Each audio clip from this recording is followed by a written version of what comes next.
دیکھیں اس وقت جو صورتحال ہے وہ بڑی کلیئر ہے. ٹرمپ کے پاس صرف 3 راستے ہیں اور تینوں میں مشکل ہے.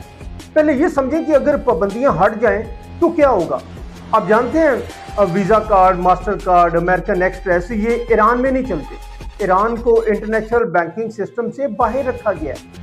پابندیاں ہٹیں تو ایران انٹرنیشنل مارکیٹ سے جڑ جائے گا.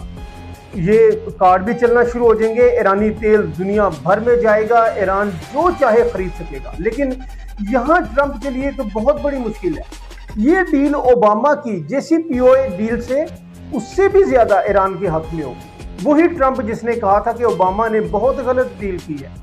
اگر وہ اس سے بھی زیادہ ایران کو فائدہ دے تو پوری دنیا کہے گی کہ ٹرمپ نے ایران کے سامنے سرنڈر کر دیا. لیکن اس کے سوا چارہ کیا ہے؟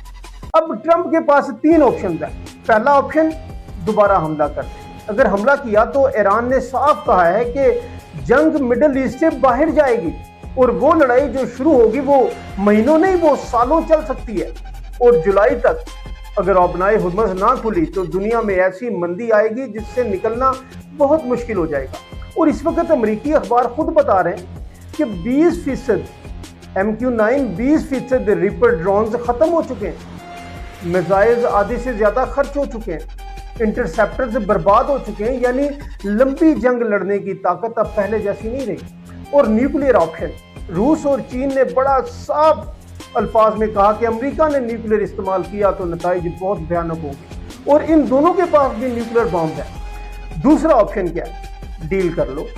ٹرمپ یہ دکھائے کہ ہم نے دنیا کو نیوکلیئر خطرے سے بچا لیا ہے. ایران سے معاہدہ ہو کہ وہ 10 سے 15 سال تک نیوکلیئر انریچمنٹ نہیں کرے گا اور بدلے میں پابندیاں ہٹیں، ایسٹس واپس ہو جائیں، تجارت کھلے. یہ ایران کے لیے بڑی جیت ہے. اور ٹرمپ کے مخالف پورے دنیا میں کہیں گے کہ ایران جیت گیا. اس صورت میں بھی ایران جیت جاتا ہے. لیکن چارہ کیا ہے؟ تیسرا آپشن، مزید پریشر. لیکن ایران پر دباؤ کون ڈال سکتا ہے؟ نہ پاکستان، نہ سعودی عرب، نہ قطر، صرف چین. اور اسی لیے پاکستان کے وزیر اعظم پھر چین جانے والے ہیں. چین کو منانے کی کوشش ہو رہی ہے کہ ایران کو کچھ شرائط ماننے پر راضی کریں. لیکن ایک بات بالکل واضح ہے، انرچ یورینیم ایران نہیں دے گا اور آبنائے ہرمز کا کنٹرول کبھی بھی نہیں چھوڑے گا. یہ 2 لڈو ٹرمپ کو نہیں ملنے والے، چین کے آنے کے بعد بھی نہیں. اور ایک اور اہم بات، ٹرمپ نے کہا کہ تائیوان کو جو ہتھیار جانے تھے وہ نہیں جائیں گے کیونکہ ایران میں خرچ ہو گئے ہیں. یعنی چین کو کھلم کھلا پیغام ہے کہ تائیوان پر ہم سپورٹ نہیں کریں گے اور بدلے میں چین سے ایران پر دباؤ مانگا جا رہا ہے.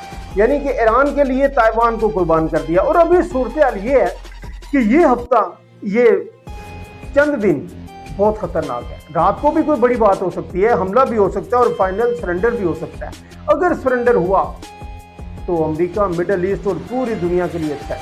اور اگر حملہ ہوا تو پھر ایک ایسی جنگ شروع ہوگی جس کا انجام کسی کو نہیں پتا. تو ناظرین آپ مجھے بتائیے آپ کو کیا لگتا ہے، ٹرمپ ڈیل کرے گا یا حملہ کرے گا؟